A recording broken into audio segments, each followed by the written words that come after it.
Hi guys, welcome back to my channel. My name is Abby and it has been a while since I have uploaded a video, but I am back. Sorry about my voice in advance. I am sick, but I've been wanting to come back and I thought enough time has gone past, so I'm just gonna jump back into it. Today I'm going to be doing the top 10 books that I want to read in 2020. And these are books that I already physically own and have on my physical TBR. There are lots of books out there that I have come out in this past year that I want to read, but I don't own yet because I'm trying to reduce down my TBR already. So these are just the top 10 that I need to get to. A lot of them are ones I wanted to get to this year but just didn't get around to. So yes, that's where we're at. So without further ado, let's just jump into the video. The first book that I want to read in 2020 is The Secret History by Donna Tartt. Now, this has been one of the books that I've been wanting to get to all year and just never really got round to. It's very highly beloved on BookTube.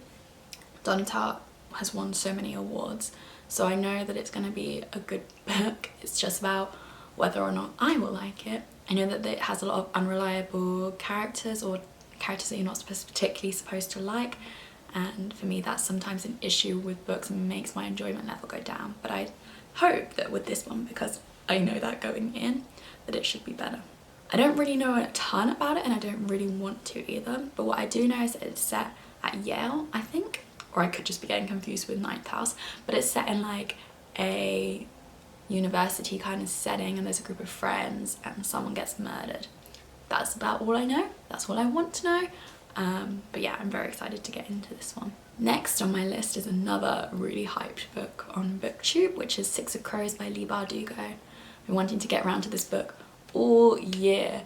I never really had much of an intention of reading the Shadow and Bone trilogy, but I was really interested in Six of Crows and I didn't want to have any regrets about reading Six of Crows first and then wishing I'd read Shadow and Bone. So I just decided to read them in publication order and I managed to read all of the trilogy of the Shadow and Bone trilogy and just never got around to Six of Crows. So it is my goal for this year to read Six of Crows and hopefully Crooked Kingdom as well, but who knows, I'm not very good at finishing series. Follow a different group of characters and they kind of take part in a heist. That's all I need to know. I am hooked and I'm very excited to get around to this one. The next book I want to read is a bit of a change of pace and it is Little Women by Louisa May Alcott. This is obviously a classic. I've wanted to read it since I was a little girl, but I've just never really picked it up. And then obviously with the new movie coming out, I really want to see that because it has some of my favourite actresses and actors in it.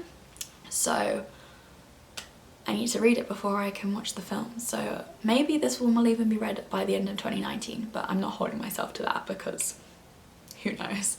So yeah, hopefully by 2020 this one will be read. Not hopefully, it will be read. Read it, Abby. Speaking about how I'm bad at finishing series, number 4 on the list is City of Heavenly Fire by Cassandra Clare. It's the last book in the Mortal Instruments series, which I've been reading for what feels like forever now. I've put this book off because it's massive, let's be real. It's a huge book, but I want to finish it. I've unhauled the first 5 because I know I don't really care about this series, but I've committed so much to this series that I need to finish the last one just so I know what happens. I am a bit of a perfectionist, I like to finish things, so it's gonna happen. Everyone pretty much knows what the Mortal Instruments is about. It follows a girl called Clary who is a shadow hunter and she can hunt demons, and it just kind of follows a group of misfits, I guess. That's a theme that you'll notice. I like groups of like misfits, like a friendship group of misfits that all come together. That's why I also want to read Six of Crows, because I have a feeling it'd be similar vibe. The 5th book on this list is Children of Blood and Bone by Tomi Adeyemi. I hope I'm saying that right. I've been putting off reading this one since it came out because I was waiting for the next book to be published and it's just come out. I think it was in November, maybe wrong. but I hate to start a first book in a series if there's not like the next book out yet, because I then have to usually reread the first book in the series before I can continue. So now at least I'll know that the second book is out. I don't know how many books she's planning on publishing in the series. I think it's 3. But at least I'll have another one that I could start like shortly after finishing this one. I don't really know a ton about what Children of Blood and Bone is about. Theme to this video pretty much. But I do know that it's a fantasy book, and that's all I need. Everyone loves it apparently, so hopefully I will too. Okay, again, another switch up. I want to read The Book Thief by Marcus Zusak. This is a book I've tried to read, I think, twice before, and I have just always put it down. Not because I haven't enjoyed it, but because I have this thing that I want to read it at the perfect time because I feel like I'm going to love it so much. It's definitely a 5-star prediction for me. And I just never felt like I was in the right mood, but I feel like there's never going to be a perfect mood to read this book. If I tell myself that it's on this list, then hopefully I'll pick it up. It deals with World War II, I'm pretty sure. It might be World War I. And I know that it's told from the perspective of death, and that's very intriguing to me. I'm pretty sure everyone who's watching this video knows what The Book Thief is about, so I'm not even going to try and explain it because I'll probably do a bad job. But yeah, I'm excited to read that. I don't tend to pick up historical fiction, which is why I think I might have also been putting it off for a bit, but everyone I know who's read it tells me that I'll love it, so I think it's just about time that I give it a chance.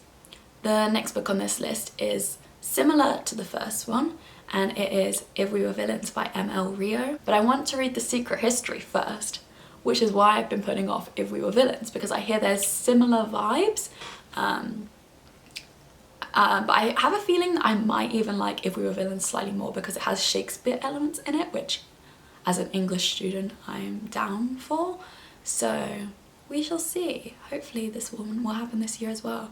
10 is not an ambitious number. I feel like I should be able to get to all of these, but who knows? I'm such a mood reader. That's why I never set TBRs, because I will never stick to them, but we're gonna try. Another book that has been on this TBR for years is The Song of Achilles by Madeline Miller.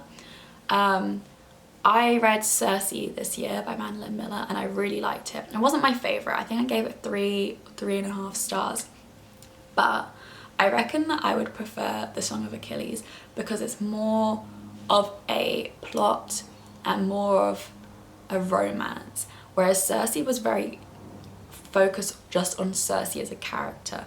But I liked the writing, so I think that I will really like The Song of Achilles. Basically all these books on this list are like 5-star predictions as well, like 4 or 5-star predictions, so yes. The 9th book on this list is one that came out this year, and it was actually my probably most anticipated book of the year, and that is Frankly in Love by David Yoon.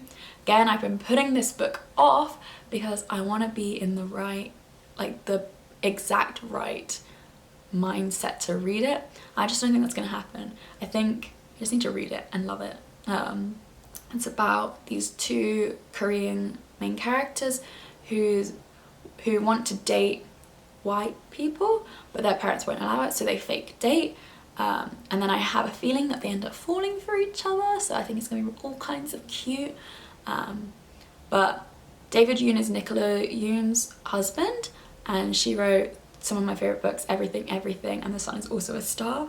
So I feel like, I don't know why, they might have similar writing styles or similar themes coming up. So yeah, hopefully I'll enjoy this one just as much. And then the final book on this list is Strange the Dreamer by Laini Taylor.